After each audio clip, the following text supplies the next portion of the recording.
Welcome to the Let's Ruin It podcast, where we take your favorite pop culture media, put a legal spin on it, and like all lawyers, ruin it. I am one of your hosts, Diana, and with me are my wonderful co-hosts. We are wonderful. You are I wonderful. think so. I'm Liz. I'm Jenny. And today we are bringing you a movie about sportsmanship and championship and teamwork and about soccer, because as we film this, we are 2 days away from the World Cup finals. And by the time this airs, you will know who won the World Cup. But right now we're feeling the soccer spirit. We're in the middle of soccer fever. We are coming to you from New Jersey. New Jersey, which is where the finals are going to be. Home of the finals. Not the New York, New Jersey Stadium, like they keep calling it, the New Jersey Stadium. It's squarely in New East Jersey. Rutherford. New York does not have a part of this stadium. This is in New Jersey. Yeah. That's it.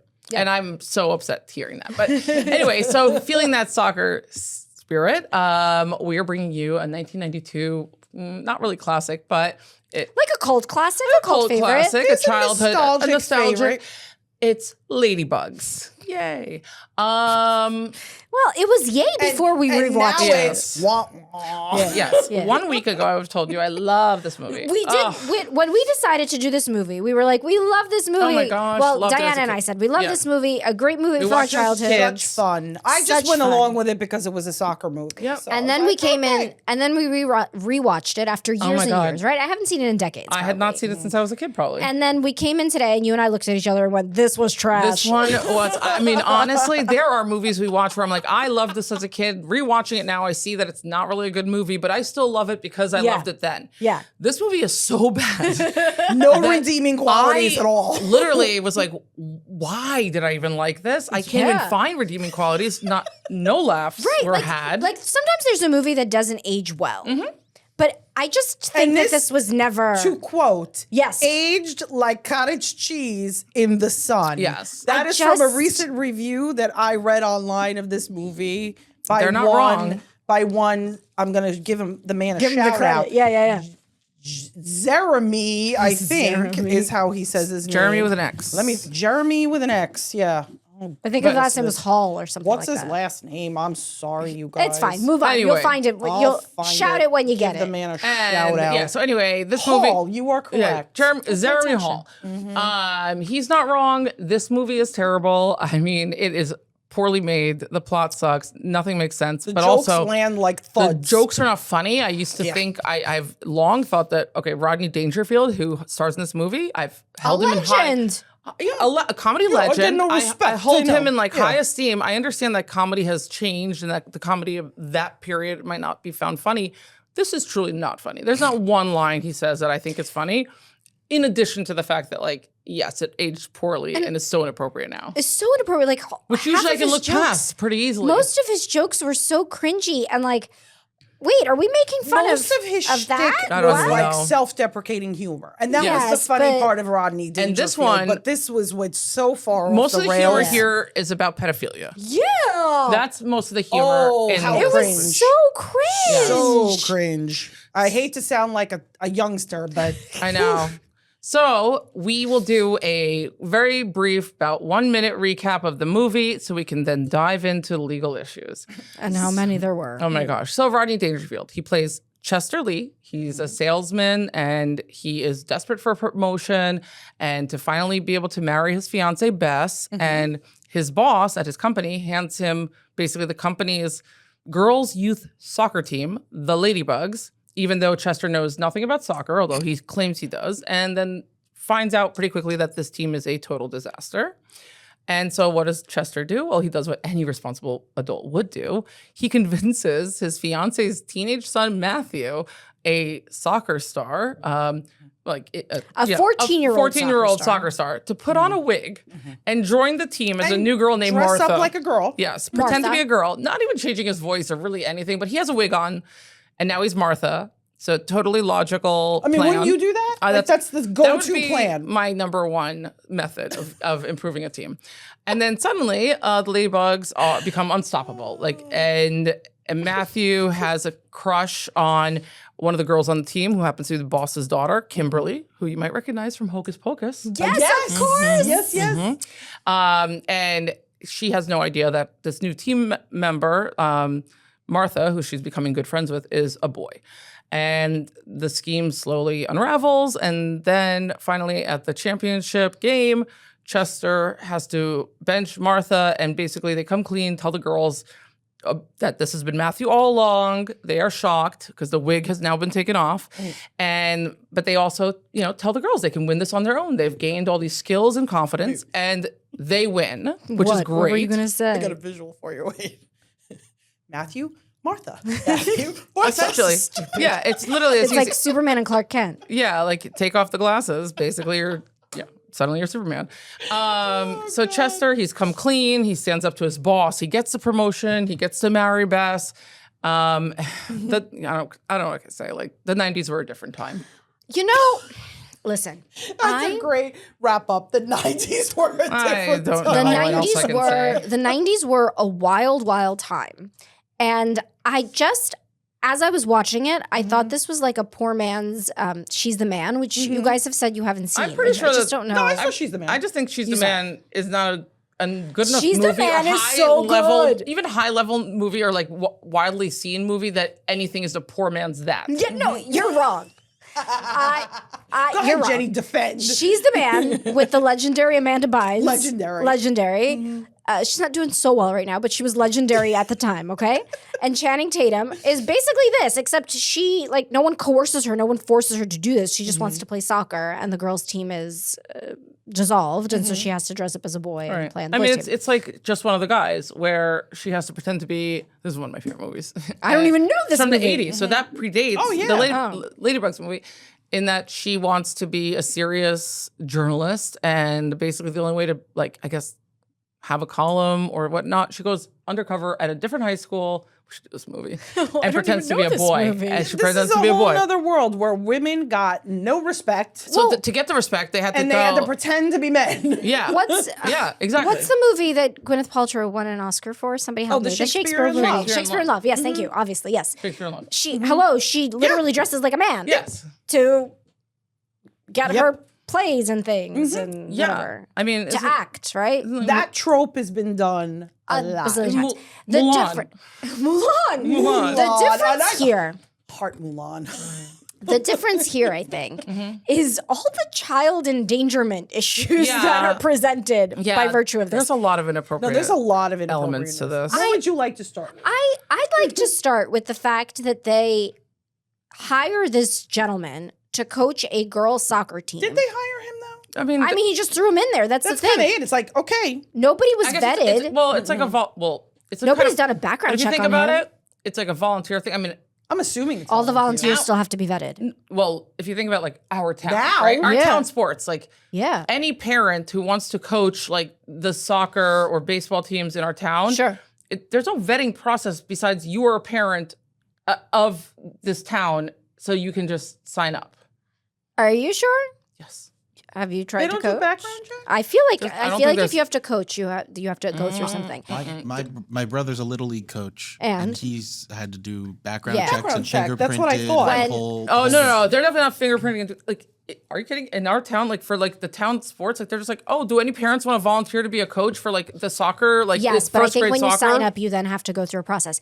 So for I think it's the head coach, and then the assistant coaches don't. Maybe not as much. So I know for instance, for Girl Scouts, if you want to go on trips with the girls, each of the moms had to go through a background check, and we had to submit to a background check just to go on a trip with the girls for the Girl Scouts. I had to. And what did that entail? I had to do that for the church when I was volunteering. What did that entail? To do stuff. They sent it out. Kids. They sent it out to a third party company that ran a background check on every single mom. Because think about this, if you're a class mom and you get to go on a field trip, there's no background check. You're just a mom. You literally they pick you out of a hat. Sure. And there's nothing else. True, but what I will say this about guy's that not even a parent. it's a limited trip. There's other people around. Well, you're also the only parent allowed in the classroom. Right. There's a lot that guys, this guy's not even a parent. That's my big issue with He's it. not even a parent. He's not a parent. He's not Matthew's parent. No. So you have no business coaching this team. Nope. No background in soccer. Right. No relation to any of these kids. No, and he's a creepy old man. Yeah, he is. He's a creepy old man. He's sitting next to Penny, and he's like, Penny, you are beautiful. Pester. And he's like, let's let down your hair. Take off your glasses. Well, how would you look without your glasses? Oh, what about you take down your hair? I was like, now you're pretty. It's like, he was really rude. First of all, rude.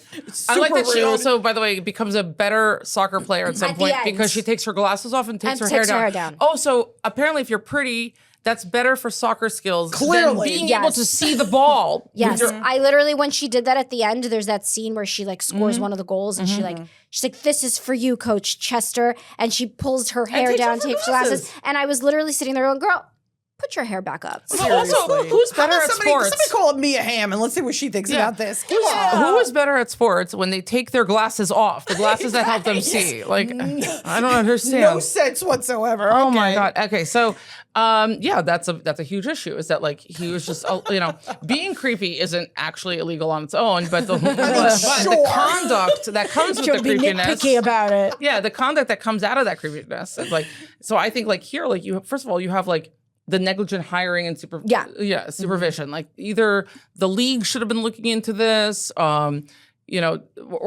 there must be some checks and balances that the boss can't just be like, this creepy old man who works at my company. I just pulled him out of the office building and said, here, coach these girls. I will take some comfort in the fact that this is 1992. Yeah, okay. And well before people like started to pay attention to the thing, maybe this was a precursor. Maybe someone saw it and said, wait a minute, we need to do better. So apparently in 2017, there was a federal Protecting Young Victims from Sexual Abuse and Safe Sport Act. In 2017. It took a smidge of time. I'm not going to lie. Okay, some time. But now it does require most of the youth leagues to do background checks to make sure that we're not, maybe putting a pedophile or a predator in charge of these young children that are going to get potentially abused. Right. And interestingly, there's like what we were discussing about like so we're all from New Jersey, like that. Like the New Jersey's like volunteer coach immunity statute protects volunteer coaches from liability if they've completed a safety orientation program. Yes. So like basically, I actually had to do one of those. Yeah, if you're like at the school. unvetted and like untrained, online, you lose that protection. Yeah, it's just like an online thing, right? Of course. But yeah, I think any kind of like lewd or inappropriate contact with these girls, like that would constitute obviously harassment, child endangerment. I actually remember a significant part of the program that you took was about spotting those things and reporting it. So it kind of puts the onus on you if you are going to be involved with these teams and things like that, that you are taking on a responsibility to make sure that these kids are protected, not just from you, but from the other people. And if you see something, it's kind of like you see something, say something, you have an obligation to report if something looks inappropriate and wrong. And you know what? I mean, quite frankly, with all the shenanigans that went on before, this is probably the right move to take at this point. Right. And I mean, and not only like, I mean, under the whole fraud and misrepresentation, like kind of angle of this, like it's not only just that an untrained coach who was just basically some guy from an office building is now coaching them. It's also just the fact that like, because he has dressed Matthew up as Martha and puts him on the team, like, those are issues of, cheating in an organized athletic competition, breach of league rules, or, I'm sure there's got to be a contract with someone in this league. He basically says to this 14-year-old boy, hey, do me a solid. Right. Do me a solid, get dressed up as a girl, and puts not just the girls in this very sort of uncomfortable position, but also Matthew. Like they're all in these very uncomfortable positions, and Matthew's like running around. I would dare to say Matthew's probably the most uncomfortable, having to run around and pretend that he's a female. Yes. And just, having to use the girls' locker room and the girls' bathroom. Right. There's the scene where he takes him shopping for clothes, for dresses. And he goes, why does he have to walk around the mall dressed as a girl? I don't understand. Scene was awful. Oh my God, the scene was awful. The scene, and we'll talk about the scene in the dressing room in a second, but then like Matthew has to go to the bathroom and he's literally in a wig and a dress and he's like, I can't go into the men's room. Right. And he goes, fine, go into the women's room. He's like, I can't. What if there are women in there? Right. And so he has to like stand at the door and not let women in. It's so 1992. It's so weird. Like, why would he have to dress like a girl? Like you said, like outside of like soccer practice. Why would you have to dress like a girl at soccer practice? I mean, yes, even under this premise that Sure, is awful. Like, why do you have to extend that? I mean, the only thing I guess I could say is it would look a little weird if he goes into the dressing room with a boy and puts him in girls' clothes. No, but he even but that's he what even he he told did. the shop owner or whatever. Or sales This is for his twin He's like, oh, it's for sister. his twin sister. Can you try this on? They're pretty much the same size. And then the jokes they were making Oh my God. in there, I they're- was so basically, uncomfortable. I honestly thought this was the most uncomfortable part. Is the people waiting outside, like to use this this dressing room, can see that there's like girls' shoes, like somebody in girls' shoes, like younger, facing this male's shoes, and so these people are facing each other, and the things they're saying, it's like, it's too tight. It doesn't fit. Like, it'll fit. Like, the more we It'll do hurt it, at first, It'll hurt but at first, yeah. but the more we do it, the more like. mean, and it'll he's get talking about comfortable. Matthew's He means the wig. wig is too tight, and But the more these jokes were so not funny. Like awful. How do you make jokes about that? it was really Oh. bad. Yeah, there's definitely a child endangerment element here. I mean, he's 14. His mother doesn't even know that he's spending his weeks disguised as a girl. He's a minor. He's being pressured into participating. Like, Chester pressures him. This is like, I mean, I don't know if on its own it would be considered child endangerment, but if he had suffered any psychological harm or was injured because of this kind of deception, like his mom would have like claims against Chester for like negligent supervision. I would think so. There's But I also really think the girls too. Like the girls think that they have another girl on their team, right? The girls are potentially going into So they've let their guard down. Yeah. They're not taking care in terms of like what they're saying, what they're doing, how they're changing, right? All of that. So there's no like. I think there's I don't think it's a slam dunk, but I think there's a potential claim for emotional distress, right? Because like you trusted your teammate, you changed clothes together, you shared locker rooms presumably, like you believe that Martha was another girl on your team. And so once they discover the truth, like some players or their parents could sue and either intentional infliction of emotional distress, like So I guess the or question negligent. is, so the question would be, who's suing whom and for what? The parents would sue, sure. For sure. They would, the parents would, on behalf of their minor On the behalf child, of minors, they're I gonna think they would sue Chester, Chester, undoubtedly. Potentially the corporation who's I- like that's sponsoring the league. team. the will put him in league for being charge. negligent in actually like checking like any kind of that's there's no due legitimately diligence. a girl. I mean, No. I don't know. I have a hard time with that one though, because like, how are they going to verify, especially if he's producing false documents and claiming we don't That's know- a criminal charge at that that's- point then. But that's not on the league. If they were presented with documents that were falsified to make it look like Matthew was in fact Martha, Which we don't know where what the, else where can they do other than looking up the skirt? Well, but mean- see, here's the thing. Did anybody in fact ask for a birth certificate? this Did is- anybody ask for any sort of from the age movie? It seems like verification? all he did was put a wig on this kid and send him send right him in. off. And if that's the case, then there's liability on the part of the league because for not like we don't know that Martha even had a last name or fake parent names to sign for him or anything like that. So let's talk about that. This is not the first time there's been issues of fraud in leagues. No. Baseball in particular. Everybody knows the concept of a ringer, and everybody's like Yes. talking about that kid's too big to be on this Yes. team. They're too old. They're this. They're that. So that kind of shit happens all the time. all the time, even in local rec, the people put ringers on their teams. I personally experienced that, and I was outraged. I think it's when my insane. kid was in second grade. Which is again second grade rec. Second grade, and I'm like, are you guys serious? He was playing flag football. It wasn't exactly like the NFL. No, we're not talking contact either, okay? But he was tall. He's still tall, God bless him. My kid is super tall, okay? And nobody, that kid's he's not 7 years old. Jenny, I got up on my soapbox and I went, excuse me, to all the parents. I birthed him. I know exactly when he was born, and he is 7 years old. It is not my fault that my child is tall and yours is a shrimp. Oh, so boy. Get over it. Oh boy. Boom. Boom. Mic drop. As someone with a very, very tall son, You understand. I Right? understand. Yes. It's very upsetting when they sit there and they go like, But on the flip side, there are teams who put in ringers. They do. Who straight up cheat. they do. I mean, young boys with the mustaches. this There's was always also the an joke issue. about that. You know what This I was an mean? But- issue with the Olympics, like many years ago, with the Chinese gymnastics. Yeah, okay. Yes. That you have to be a certain age, and it was There was the they're like these accusation. are like 8-year-olds that they're just because they were smaller and flying higher and faster. And they're like, but well, what about the Sherman teams that they always talked about? But the presumption was that the presumption was that they were falsifying records. Yes. And obviously there's checks and balances. You have like the Olympic Committee.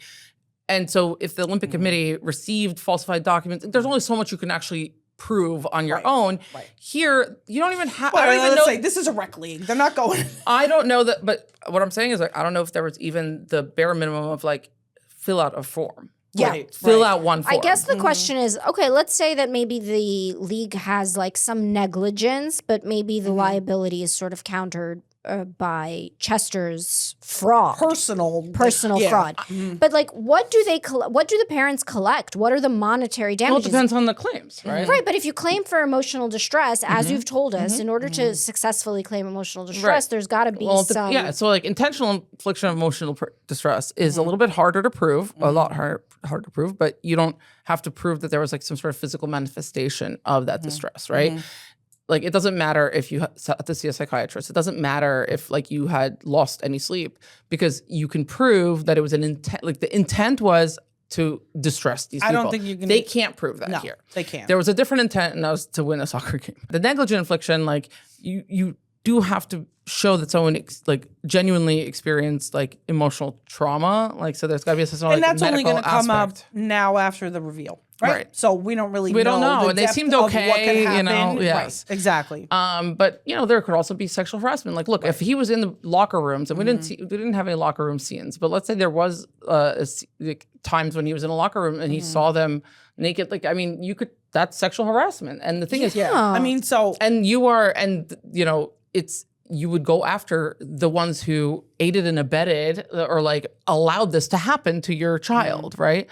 And most likely also, by the way, Matthew's mother would be sued as yes, because you're not going to sue the minor, you're going to sue like his parents. And so even though she didn't know about it, it would be like, you should have known about it. How did you not know? So Matthew's mother finds out at a certain point, and Matthew's mother gets pissed. But she doesn't report any of it. Absolutely. And she kicks Chester out. And does not report it, though. Does not report it. She doesn't report it to the league. She doesn't report it to the police. I don't know.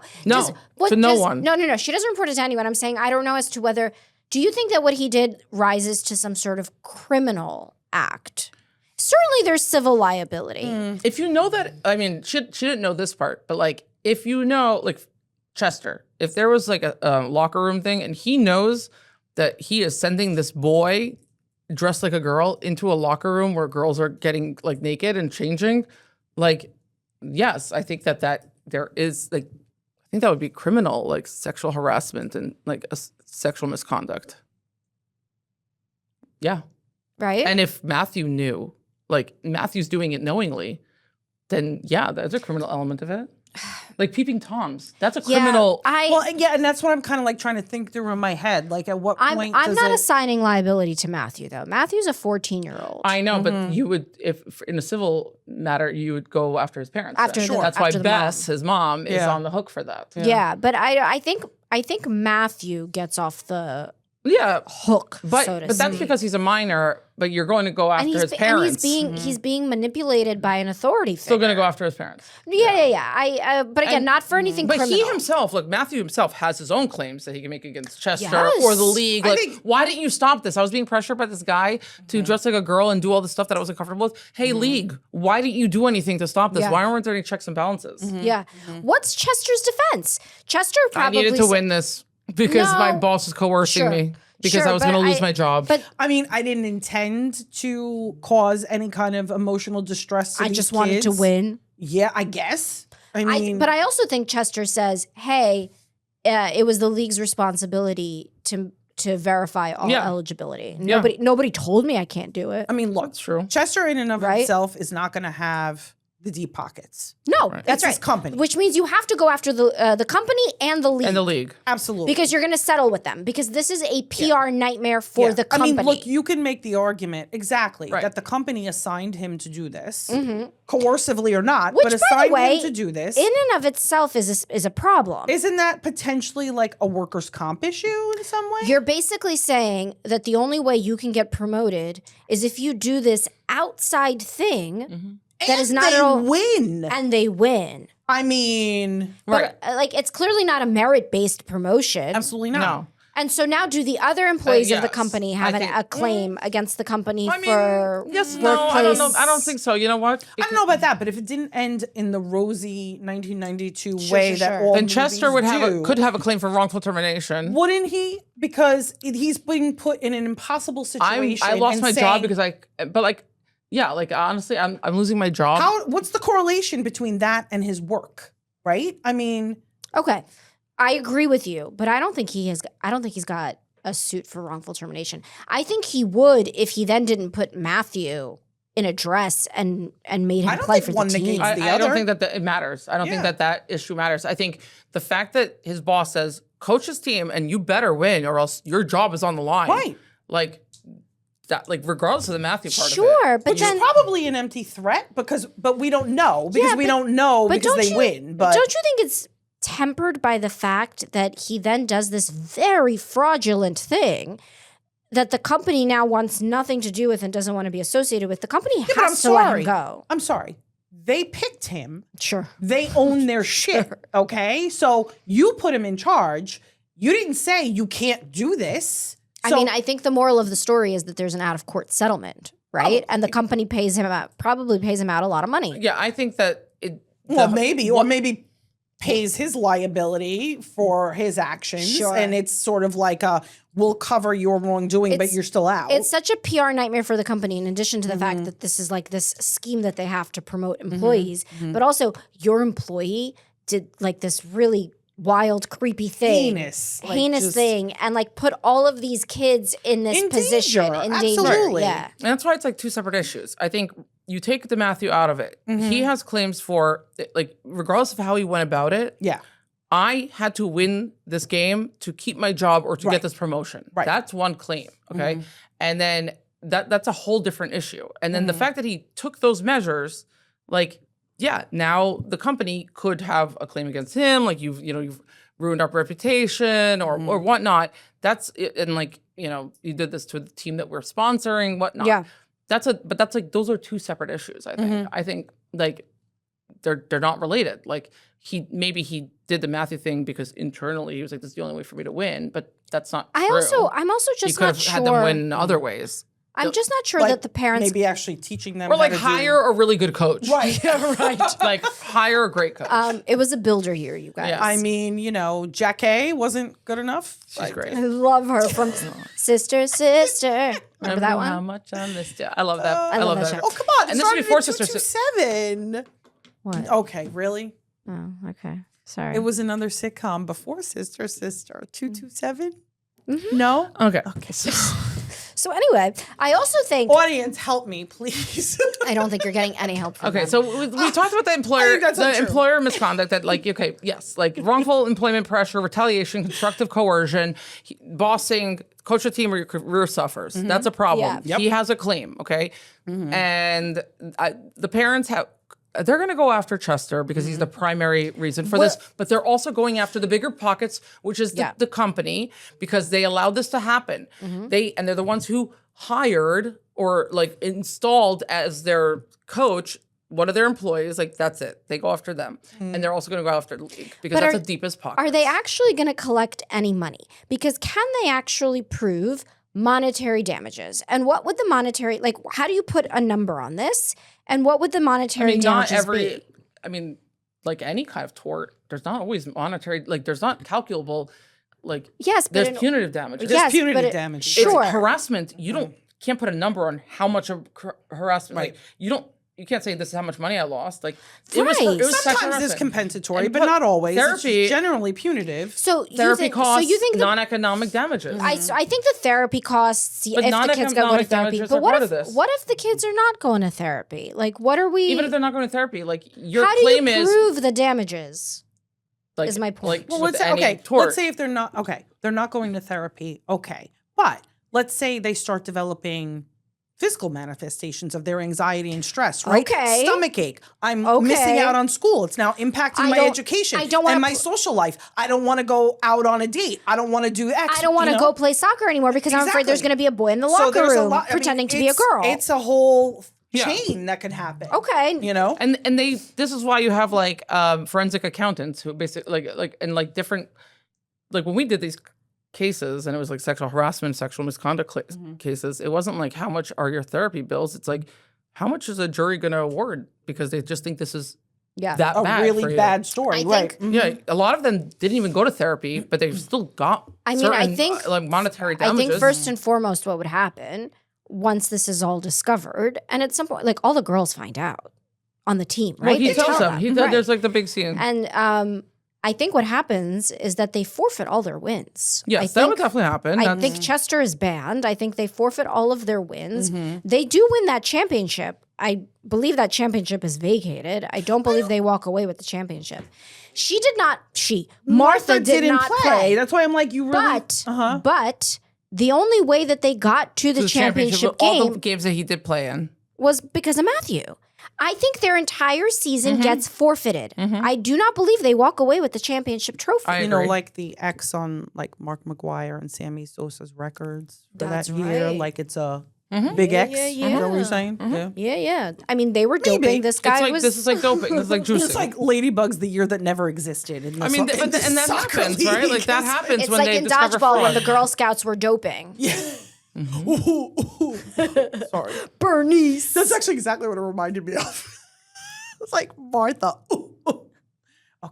Okay. Yes, go on. So no, I think it doesn't matter whether you incurred any costs as a result of this. They will be able to determine how much a jury determines how much it's worth. It's going to be super random. Let's be honest. But they determine how much it's worth. It depends on your jury, but yeah, they're kind of picking stuff Civil out of the cases, sky. that's how most of them are done. Like you don't actually have quantitative damages. And let's assume Chester's never allowed to work around children again. I'm sure he's going to be registered as a sex offender, honestly. Do you think it's going to rise? Then, though. There wasn't. But hold on, do you think it does rise to the level of a sex offender?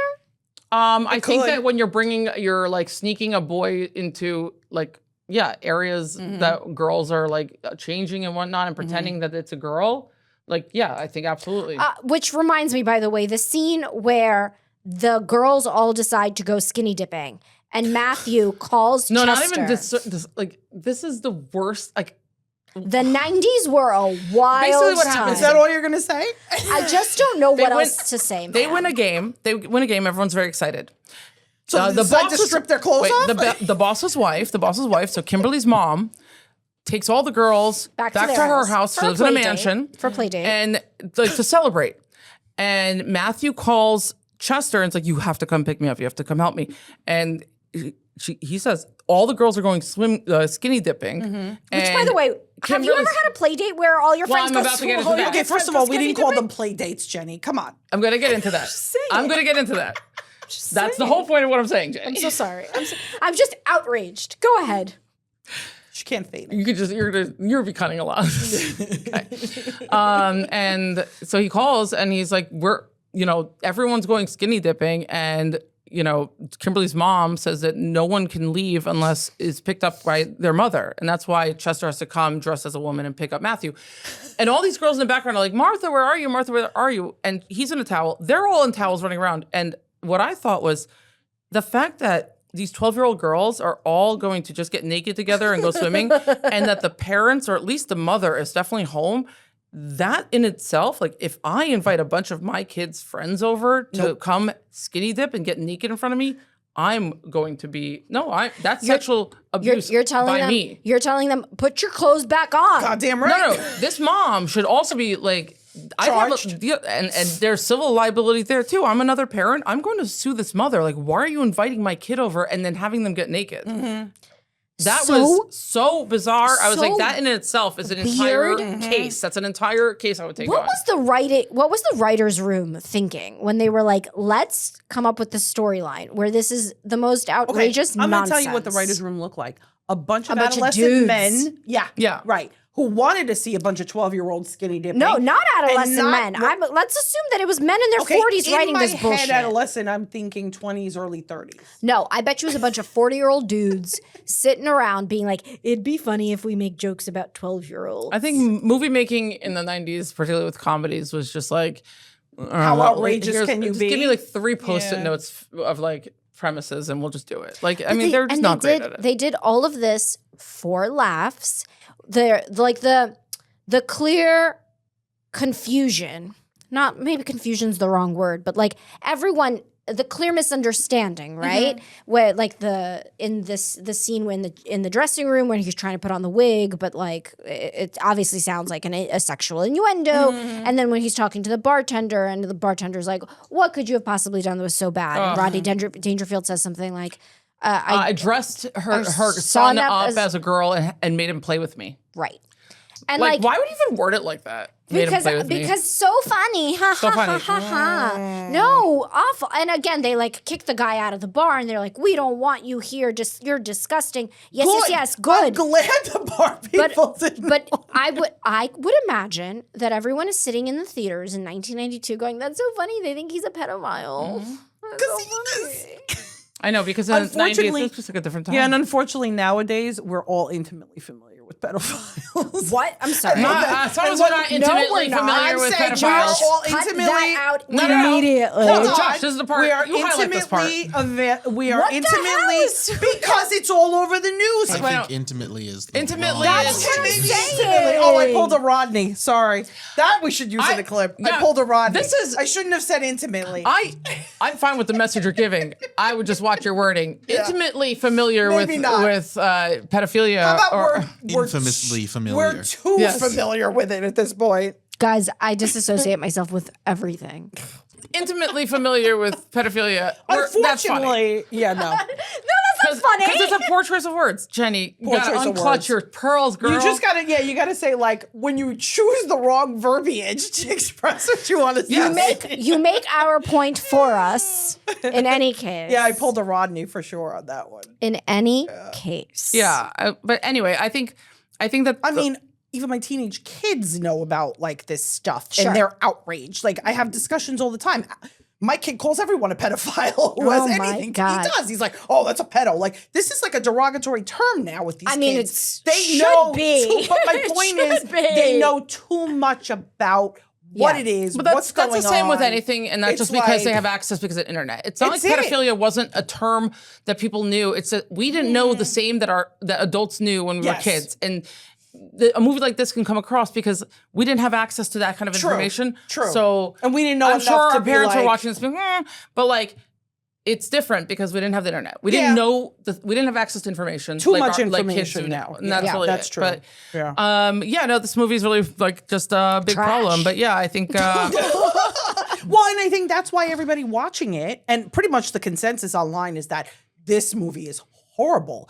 Does not age well even a little bit. No. It falls flat on every single point. You know, there's movies that we've done well, where you we were said like, what? Rotten Tomatoes? It's like what? 15%. 15. Oh, It's like geez. awful. I think that there's a lot of movies that I hold in high esteem that aged poorly, and we've done them, and But we were still like, okay, kinda but they're funny. still Yeah. funny. Trading Yeah. Places, we were like, okay, there's bad things that There's some inappropriateness, but there's still stuff that funny. didn't age well, Mrs. but it's still funny. Mrs. Doubtfire Yes. didn't age well, Exactly. but again, we can Well, still and again, appreciate. another movie about dressing up like a woman, Sure. Mrs. Doubtfire. Yes. So, But again, at least it was an adult. it was an adult who was not forced to do this by Right. someone else. Even he wasn't American doing Pie anything. was just so. We talked about how like there's so Yeah, much yeah, stuff yeah, that yeah. doesn't At age least well. they were like older teens. This Once you- movie is just bad. Once you involve kids Yeah. in all of these wacky And they were hijinks, all 13, 14? Yeah. So the one girl who first stands up and introduces herself says she's 12. Okay. And so that to me is also another issue, right? Because it's not just the fact that this boy is dressed up as a girl and he's sent into the locker room. The fact that this boy is actually older, because at one point He's 14. he's 14. Rodney Dangerfield says to him something like, "Oh, if you make fun of me, you won't live to see your 15th birthday," or something, right? So we're told that Jonathan Brandis' character Matthew is 14. He gets sent in to play on a 12-year-old girl's No, soccer they're not- team. they're I not think all it's a 12. range. I They're mean, probably Kimberly is 12 probably to is like 14. his classmate. Yeah. So I think it's 12 to 14. That's what I think I it don't is, think, yeah. I don't think the age difference between them is a big deal. I think the big deal It's is just more that of the they're all strength. minors, and it's. But I'm also thinking, like, let's talk about that. The strength differences and the A 14-year-old boy is substantially Yeah. stronger than a 12-year-old girl, most likely. right? Depends on the depends. girl. Sure. Honestly, boys actually grow so much later that I feel like at 14, boys were still much shorter than girls in school. I was. Yes. I was tall. I mean, I was taller than Yeah. most of the boys. So But yeah. regardless, I mean, and I can't remember if we already talked about this during this or beforehand, but like we saw that happen with the fact that they brought actors in to portray the final team that they go against is like this military run team, and the coach was actually, he's like in a lot of Adam Sandler movies. He's in 50 First Dates. He's like the dad in that and like all that. But they're basically just like amazing soccer players. Yeah. And the Ladybugs don't stand a chance. All it is that the filmmakers just hired like cast males to play those girls. They just threw bad wigs on them. But if you watch carefully, multiple players, not everyone, but multiple players on that team were just like male soccer stars who they threw a wig onto, which was ironic considering the whole premise of this movie. But they also needed to like get the point home that this other team is like phenomenal. So good. Right. Yes. Which then of course brings up the question of, you couldn't find female soccer players that were phenomenal? Maybe not to the Well, no, and see, now that bothered me. So I looked that up because I was making that point. There weren't any, but I looked it up because I'm like, okay, maybe the year. But the inaugural Women's World Cup was in 1991, and the U.S. team won it that year. So there clearly were phenomenal female soccer players at that time that they could have used. And just because it was the first World Cup doesn't mean that there were not smaller leagues of female soccer players. Yeah, it might, but it might have also just been being able to like get like a lanky guy who's like still like, you know, set like. You can't just have like a grown-ass woman there, right? No, but you could have gotten, I'm sure there were college teams, women's soccer college teams, or the fact that they didn't even bother, let's be honest. They just thought we wouldn't even notice. Because I watched with my husband and he didn't notice until I said, no, now pay attention to that one, that one, and that one. Right. Like when they turn and you can see their faces. Dudes, so clearly. It's like 2 or 3 of them for sure. I was like, the curly auburn wig. Like, you know. Dude looks like a lady. But yeah. So anyway, look, this. Oh, we'll talk about this Aerosmith movie. for our This next movie episode. just treats Matthew dressing as Martha as harmless comedy. But honestly, today I think like the legal and privacy implications would be front and center, and this one is just, I mean, the worst we've done in terms of It took inappropriateness to such a level. Okay, I need to share what I found on the webs because tell us everything you find on the webs is true. Oh, it's hilarious though. This one, the Spanish poster for this movie, they call it "Todo por mi chica," and hello with the soccer balls on the boobies. Like, what is happening right now? Yeah, like. Clearly, what's the sexual innuendo in the poster. What's the like tagline underneath? Un enredo para toda la familia. So a comedy for the entire family or something like that? I'm gonna go with no. I mean, listen, again, in 1992, it probably was. That is not cool. No. So, anywho.